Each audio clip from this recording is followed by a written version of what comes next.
Oke. Pertanyaan ke-12. Ini ada pertanyaan lagi, oke, nanti kita langsung jawab ya. Pertanyaan ke-12. Matius 16 ayat 27-28.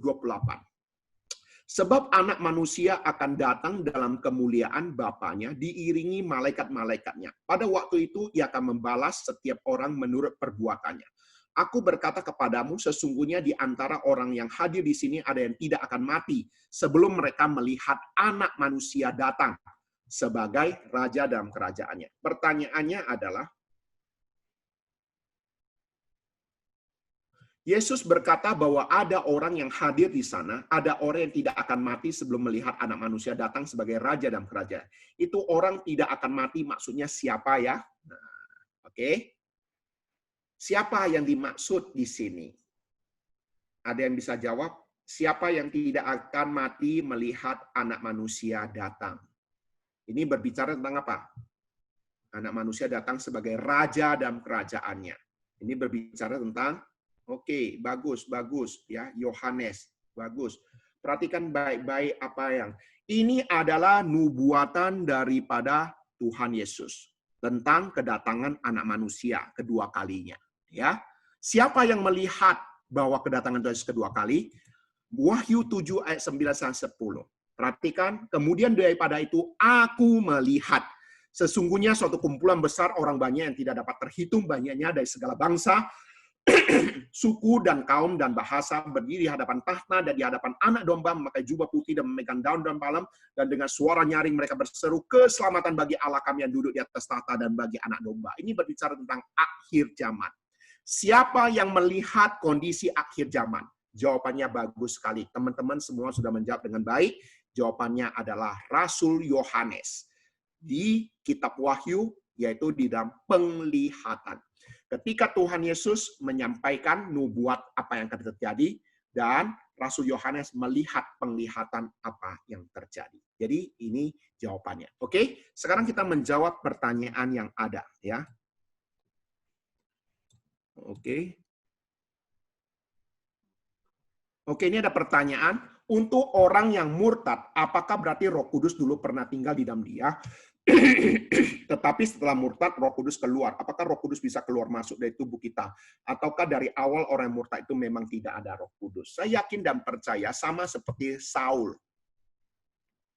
Roh Allah hinggap, kadang juga bisa keluar. Memang ini menjadi perdebatan. Ada kalangan teologi tertentu tidak setuju bahwa Roh Kudus keluar masuk.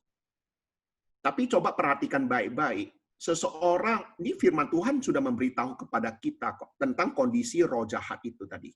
Ya, bahwa sudah bersih, sudah suci, ya, bersih lalu roh jahat masuk kembali. Ya.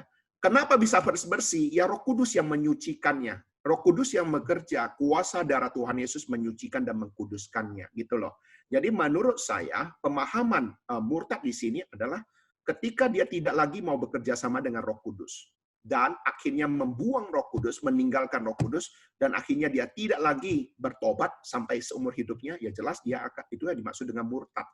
Ya. Kemudian pertanyaan lain, wanita yang dari suku luar Israel telah percaya akan kuasa Tuhan Yesus, akankah dia diselamatkan saat itu juga? Padahal Yesus belum bangkit. Wanita yang dari suku Israel. Saya nggak ngerti maksudnya wanita dari suku Israel, dari luar suku Israel yang percaya akan kuasa Tuhan Yesus, akankah dia diselamatkan saat itu? Padahal Yesus belum bangkit. Mungkin pemahamannya harus dimengerti begini. Kita ini kondisi yang sama beginilah, supaya kita lebih mengertinya. Keselamatan itu berdasarkan iman kepada Yesus Kristus. Orang-orang Yahudi di dalam perjanjian lama, mereka diselamatkan bukan karena perbuatan baik, bukan karena kurban penghapus dosa, tetapi oleh iman akan Mesias, yaitu tentang Yesus Kristus. Hari ini kita diselamatkan juga melalui iman kepada Yesus Kristus. Ya, jadi Yesus Kristus adalah pusat daripada keselamatan kita.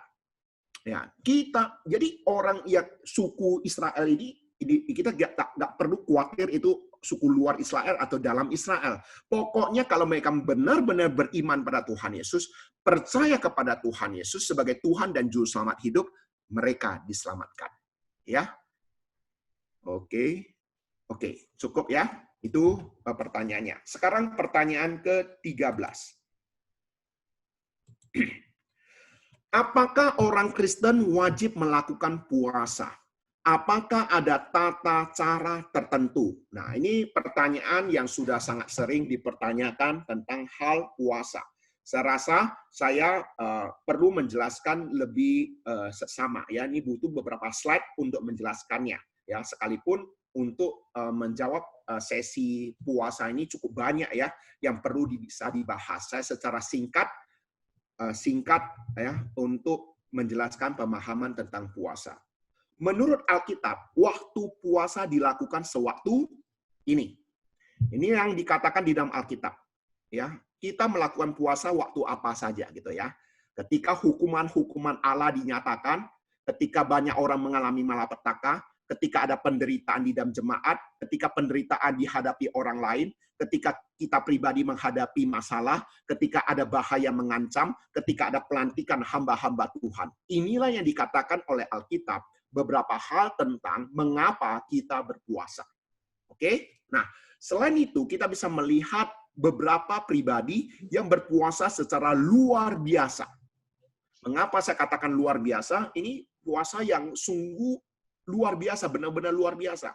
Perhatikan kenapa luar biasa. 3 pribadi tersebut adalah Tuhan Yesus, Musa, dan Elia. Karena 3 pribadi tokoh ini ada tokoh-tokoh agung yang luar biasa. Tuhan Yesus berpuasa 40 hari, 40 malam. Kemudian Musa juga selama 40 hari, 40 malam tidak makan apapun atau minum air. Perhatikan. Kalau menurut manusia itu nggak mungkin. Orang tidak makan bisa hidup. Menurut medis tidak minum, mana mungkin bisa hidup. Itu pertanyaan kita. Tapi kalau kita mengerti kuasa Tuhan yang menyertai, maka tidak ada yang mustahil.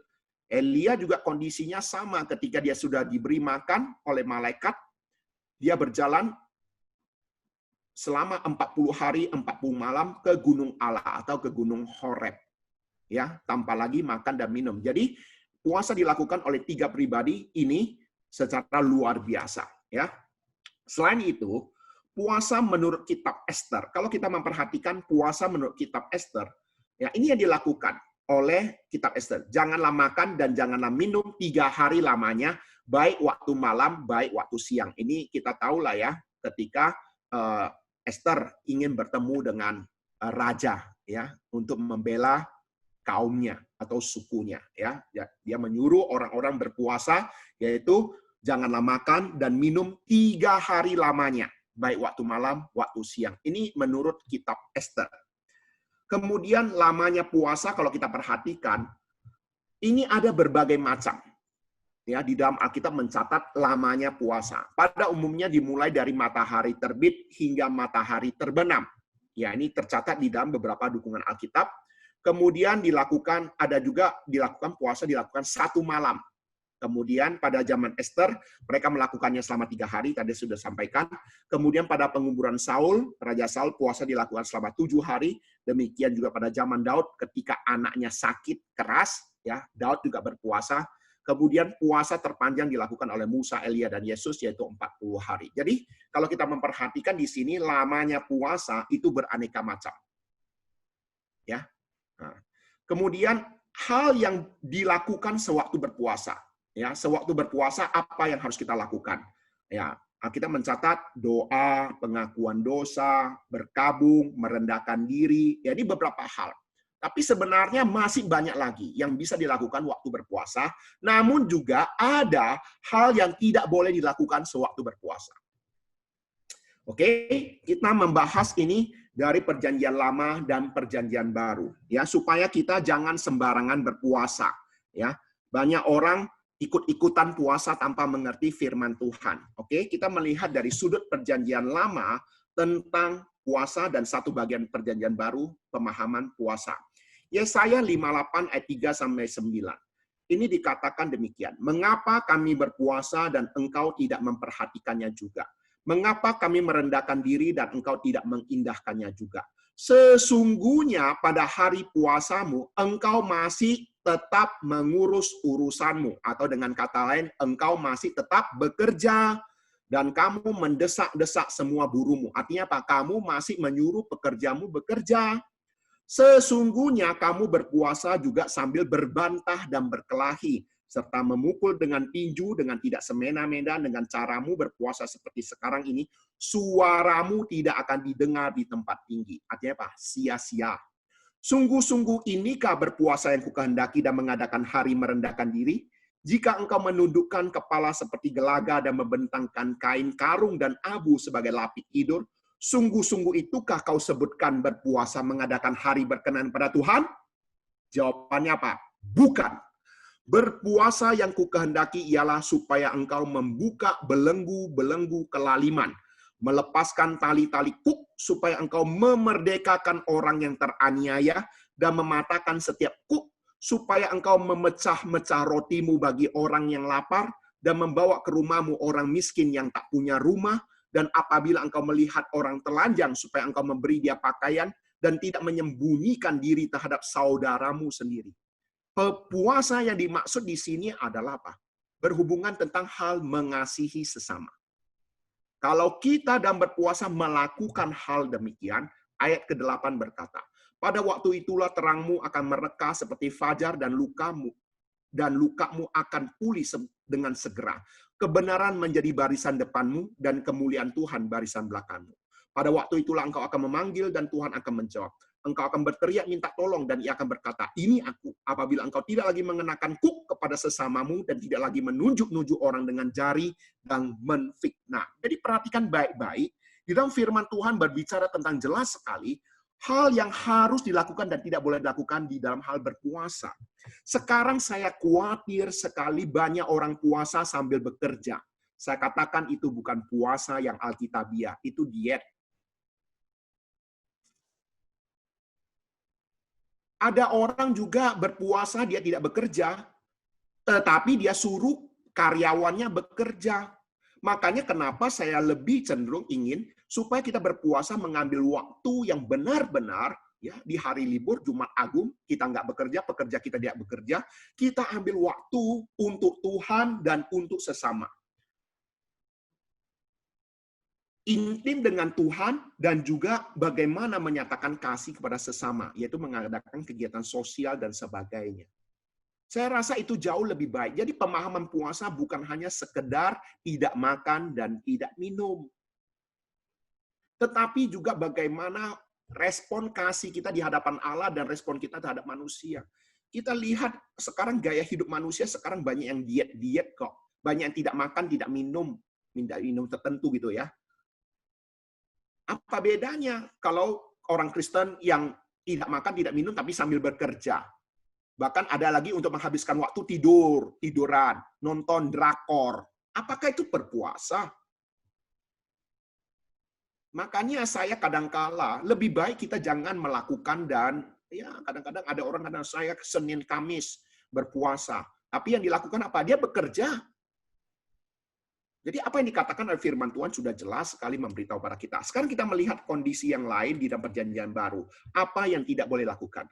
Apabila kamu berpuasa, janganlah muram mukamu seperti orang munafik. Mereka mengubah air mukanya supaya orang melihat bahwa mereka sedang berpuasa. Aku berkata padamu, sesungguhnya mereka sudah mendapat upahnya. Minyakilah kepalamu dan cucilah mukamu supaya jangan dilihat orang bahwa engkau sedang berpuasa. Ini yang dikatakan Tuhan Yesus. Dengan kata lain, berpuasa jangan orang tahu. Sekarang banyak orang Kristen berpuasa takut orang tidak tahu.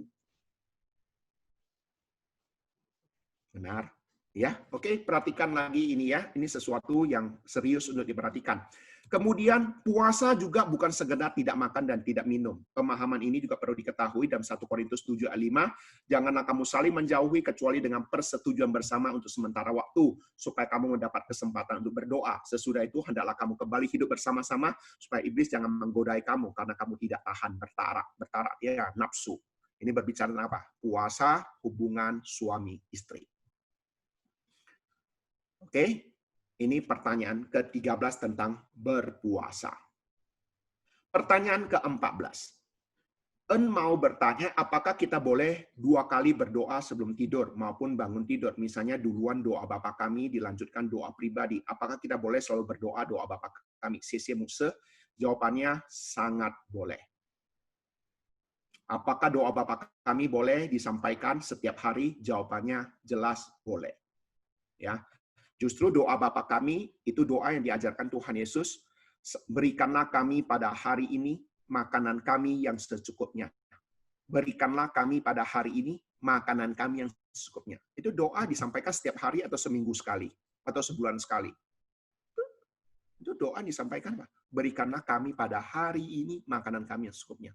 Sama seperti kita butuh makanan setiap hari, ya kita doalah, doa Bapa kami. Silakan. Saya setiap kali saat teduh, ini tidak bisa jadikan kebenaran ya, mohon maaf ya.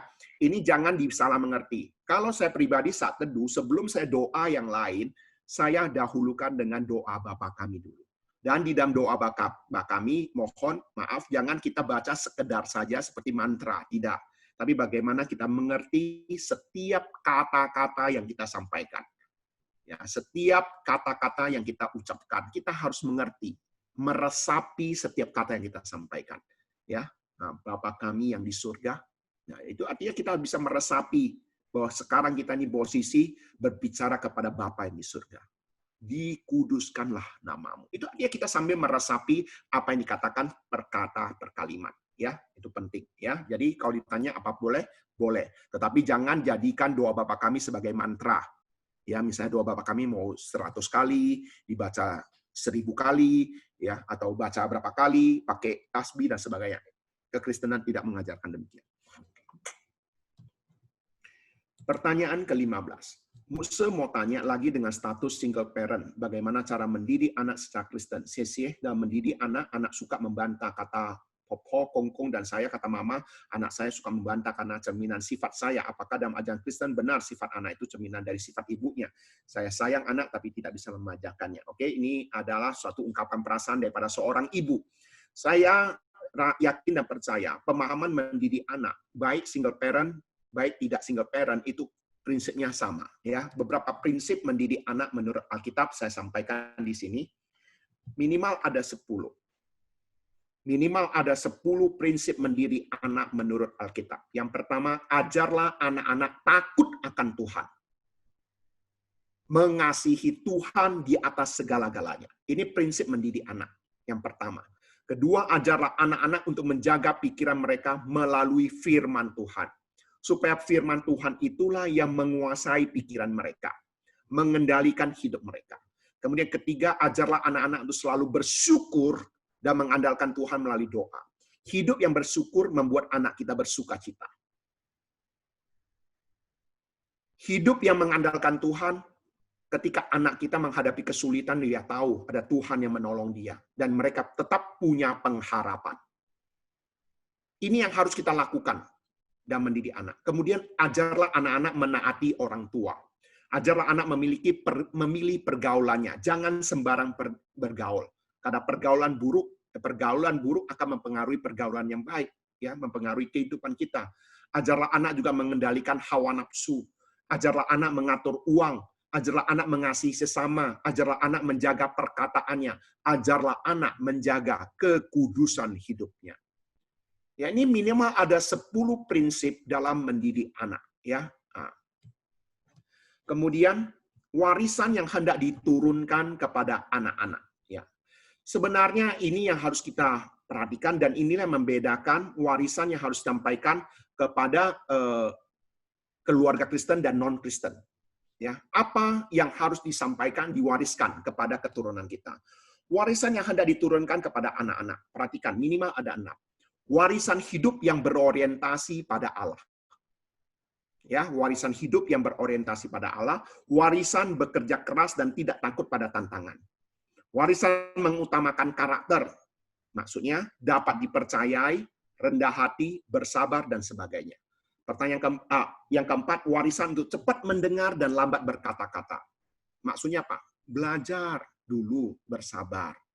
Jangan terlalu cepat mengambil kesimpulan. Warisan juga untuk menerima dan belajar dari kesalahan dan kegagalan.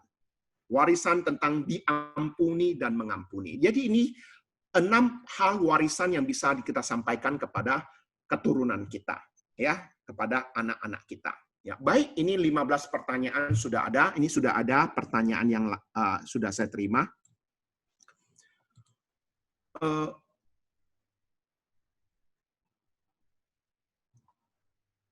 Dengan penjelasan puasa tadi, apakah berarti kita tidak boleh berpuasa di saat hari-hari kerja? Walaupun kita mengalokasikan waktu lebih banyak untuk doa, lakukan kegiatan kasih pada orang lain, tapi di saat yang sama kita juga bekerja karena kewajiban di dalam perusahaan. Apakah puasa seperti itu tidak berkenan pada Tuhan, harus sia-sia berpuasa seperti itu? Perhatikan aja apa yang dikatakan oleh Alkitab. Saya lebih memilih ambil waktu cuti, hari Minggu, di mana off, hari Sabat berpuasa, silakan. Di mana kita libur, karyawan juga libur. Atau di hari-hari tertentu, Jumat Agung, kenaikan. Dan kita pergunakan waktu-waktu itu daripada, ini apa yang dikatakan demikian kok.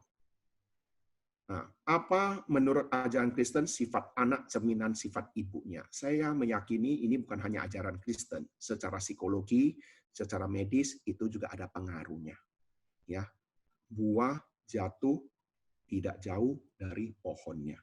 Oleh sebab itu, kita sebagai orang tua juga harus bagaimana menjadi teladan. Sebelum anak kita harapkan berubah karakternya, kita sebagai orang tua harus terlebih dahulu berubah karakternya. Jadi saya sih berpikir pasti ada hubungannya. Kadang-kadang ya kita harus mengerti nasihat kita itu bisa disia-siakan. Tetapi tindakan kita itu akan terus diingat oleh anak-anak kita. Dengan kata lain, tindakan kita jauh lebih berhasil mendidik anak kita daripada perkataan kita. Ya, itu yang bisa saya jawab.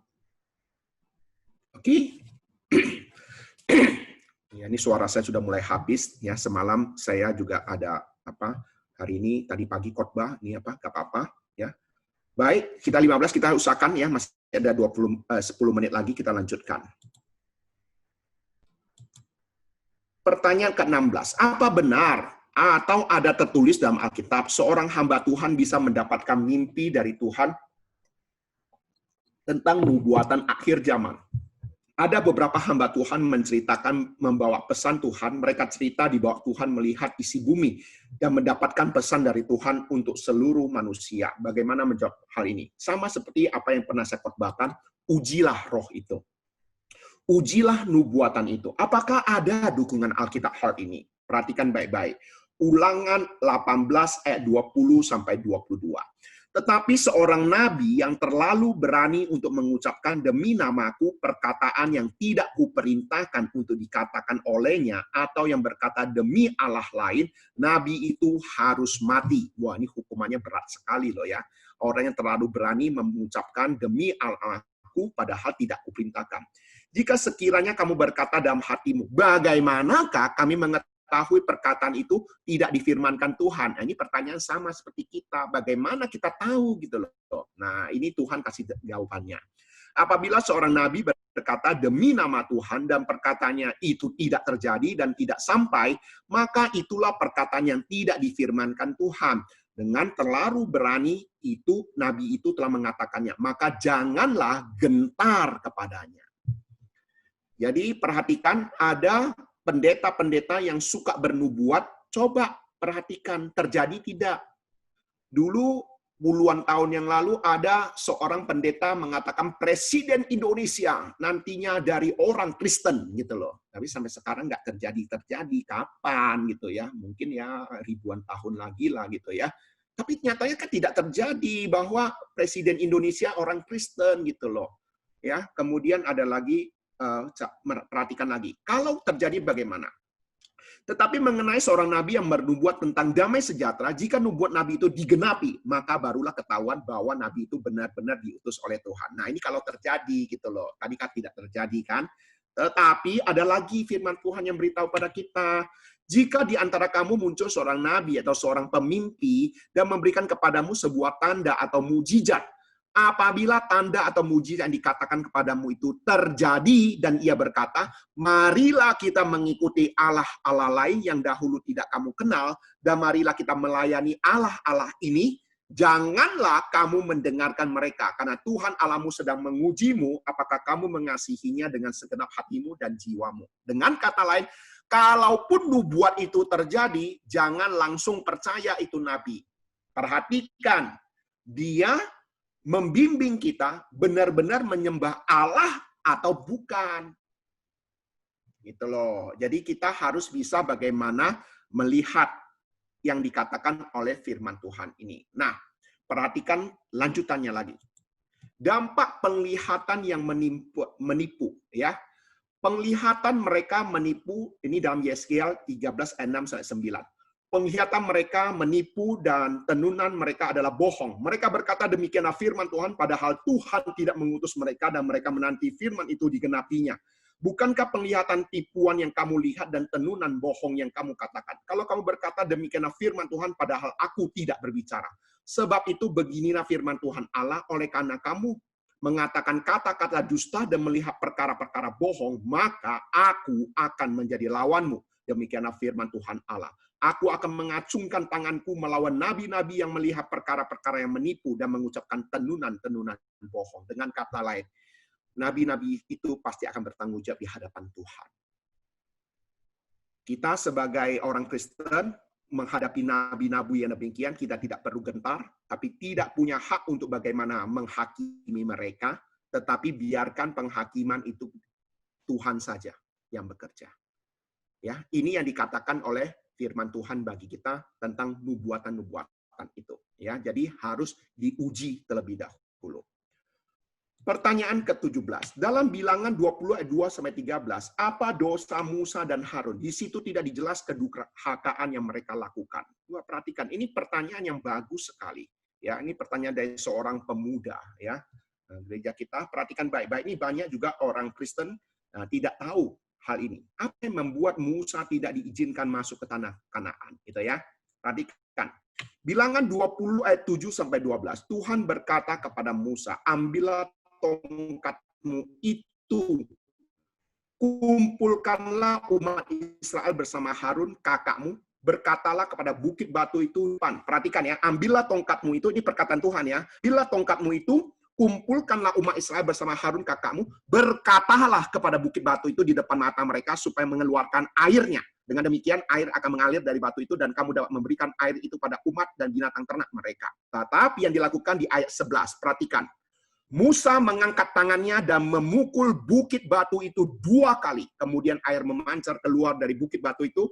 Seluruh umat dan binatang ternak mereka meminum air itu. Sekarang perhatikan baik-baik. Kira-kira Musa menaati perintah Tuhan atau tidak?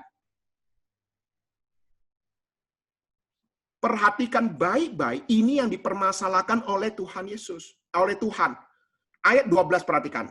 Namun Tuhan berkata kepada Musa dan Harun, oleh karena kamu tidak mempercayai aku dan tidak menjaga kekudusanku di mata orang Israel. Apa yang dilakukan Musa waktu itu berhubungan dengan kekudusan, yaitu apa? Ketidaktaatan. Jadi kita perhatikan baik-baik. Ketidaktaatan daripada Musa waktu itu berhubungan dengan kekudusan.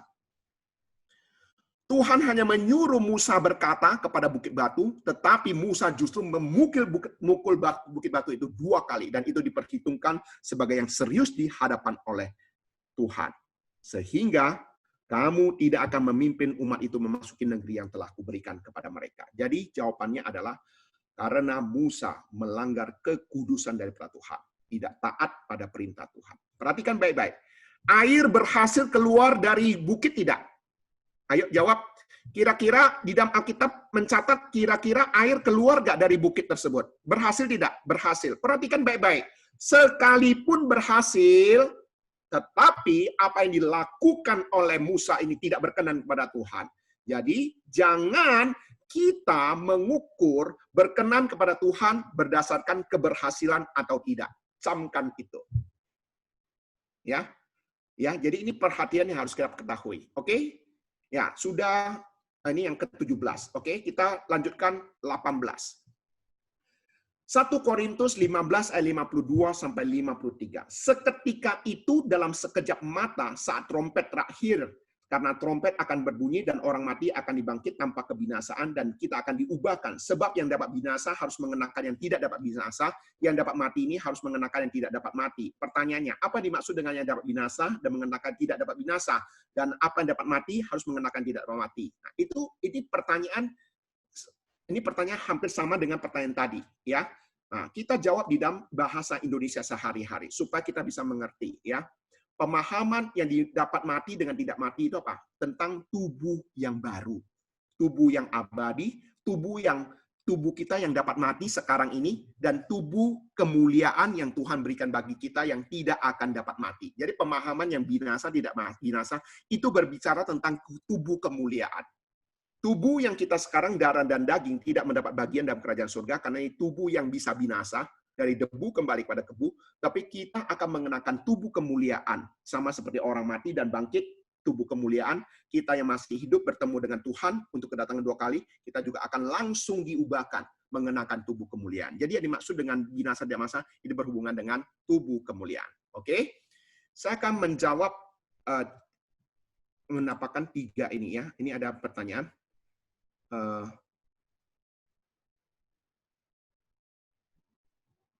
Oke, ini ada pertanyaan. Kalau begitu, kenapa kok sekuensinya berbeda dengan kita tidak taat kepada Tuhan? Benar, karena Musa itu pemimpin umat Tuhan, ya. Dia biasa berbicara kepada Tuhan, dan dia berbicara pada Tuhan secara langsung. Saya yakin dan percaya hubungan dia dengan Tuhan yang begitu intim itulah. Kalau dia sendiri sampai melanggarnya, hukumannya pasti jauh lebih berat dengan apa yang kita alami seperti sekarang ini. Apalagi dia seorang pemimpin rohani. Ingat loh ya, kita juga ya, nanti akhir zaman, itu kita pemimpin-pemimpin rohani yang jadi pendeta-pendeta, hamba-hamba Tuhan, jadi majelis-majelis gereja, itu lebih dahulu dihakimi dibandingkan para jemaat. Tapi ini bukan alasan bagi kita jangan jadi majelis, jangan jadi hamba Tuhan, ya. Itu bukan maksud saya, ya. Oke, kemudian kalau nubuatannya kadang terjadi, kadang tidak, Boksu. Apakah bisa dipastikan bahwa pendeta tersebut ada menipu dalam nubuatannya? Karena saya mendengar argumen dari jemaat pendeta yang bernubuat tersebut bahwa kadang-kadang nubuatnya terjadi sehingga mengagungkan pendeta tersebut. Nah, kalaupun terjadi, coba perhatikan dia membimbing jemaatnya menyembah Tuhan atau tidak, mengenal Tuhan atau tidak, ujilah hal itu, ya. Apakah setiap orang mengalami proses pengubahan tubuh kemuliaan ini atau ada yang tidak mendapat bagian dalam peristiwa ini? Saya yakin dan percaya bagi kita yang percaya Tuhan pasti mendapat tubuh kemuliaan ini. Pasti dapat. Oke, teman-teman, sudah jam 9.30. Masih ada 3 pertanyaan lagi, ya. Saya rasa kita akan lanjutkan sesi selanjutnya nanti waktu yang akan datang.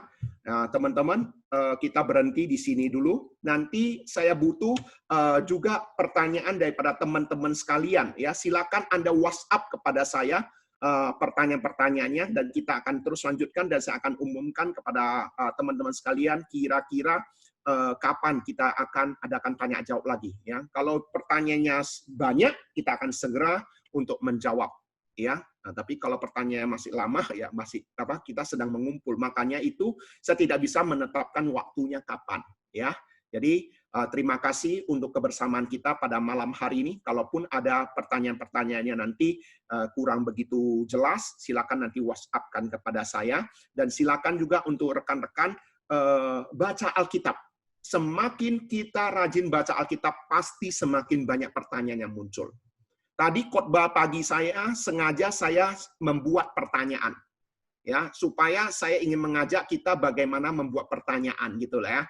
Nah, justru di dalam pertanyaan-pertanyaan itulah membuat kita ingin tahu, rasa ingin tahu itulah membuat kita semakin rajin baca Alkitab. Ya, jadi ketika baca Alkitab ada yang tidak mengerti, jangan menyerah. Kami siap untuk membantu Bapak Ibu Saudara sekalian.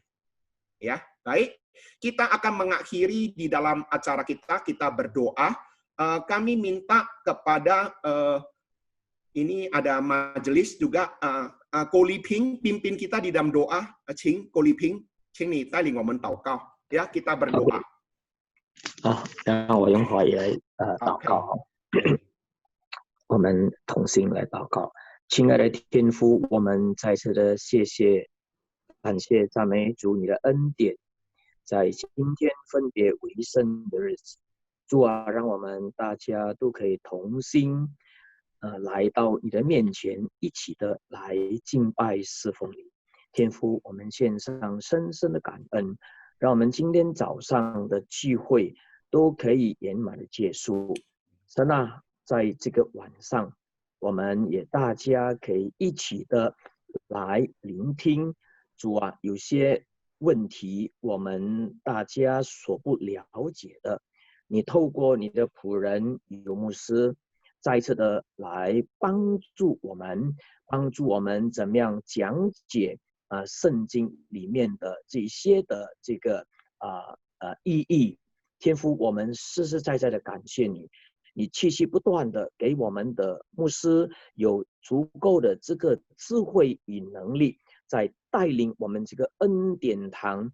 主啊，让我们这个恩典堂的每一个的弟兄姊妹们，在属灵方面能够有长进，在灵性方面更有坚强。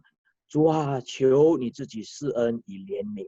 天父上帝，恳求主你自己继续的来纪念我们每一个自己。天父，我们恭敬把我们的这个健康也全然交在主你的恩手当中，无论是我们属灵的这个健康，或者是肉体上的这个健康，主啊，你照样的保守与供应。天父上帝，谢谢赞美你。这个时刻我们将要结束，求主你自己恩待，让我们今天晚上大家都有好的睡眠，使我们可以再次的进入明日这个新的一周。谢谢你听我们的祷告，奉靠耶稣基督得胜的名，阿门。Oke,谢谢. Ya, Bapak Ibu Saudara, kita foto sejenak ya, Cintukino ya untuk memfoto. Kita semua coba tampilkan wajah kita. Oke, terima kasih Bapak Ibu Saudara, mohon juga untuk ajak teman-teman kita ya untuk baca Alkitab, buat pertanyaan dan ajak mereka juga mengikuti sesi tanya jawab kita ya. Selamat malam, Tuhan Yesus memberkati. Bye bye. Bye bye.